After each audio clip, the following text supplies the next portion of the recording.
లక్ష్మీనివాసం సీరియల్లో శ్రీకాంత్కి తులసికి అయితే నిశ్చితార్థమైంది. కానీ పెళ్ళైతే జరగదులేండి. ఎందుకంటే పాపం సిద్ధు అయితే పిచ్చిగా ప్రేమిస్తున్నాడు అనమాట తులసిని. అసలు తులసిని ఎక్కడెక్కడ చూస్తాడో ఆ ప్రదేశాలన్నిటికీ వెళ్ళి తులసి గురించి ఆలోచిస్తూ ఉంటాడు. తులసి మళ్ళీ కనిపిస్తుందేమోనని ఇంకా దేవుడికి కూడా మొక్కుకుంటాడు, మా ఇద్దరి జంటను ఆశీర్వదించండి స్వామి అని. అసలు భలే ఉందన్నమాట. ఎందుకంటే సిద్ధు హైపర్ అనమాట, తులసి సైలెంట్ అనమాట. వీళ్ళిద్దరికి మ్యాచ్ అయితే కరెక్ట్గా సెట్ అవుతుంది అనమాట. ఇక్కడ శ్రీకాంత్ తులసి అయితే ఇద్దరైతే కొద్దిగా నెమ్మదస్తులు, మ్యాచ్ సెట్ అవ్వదు.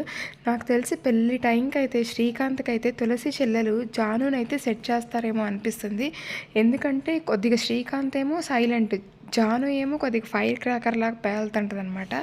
వాళ్ళ ఆడపడుచుతో అయితే కరెక్ట్గా నెట్టుకు రాగలదు. ఆడపడుచు మీద శ్రీకాంత్ చెల్లెలతో అయితే అసలు ఏం జరుగుతుందో అయితే చూద్దాము. ఇంకా తులసి సిద్ధు జోడీకి అయితే తిరుగులేదనమాట.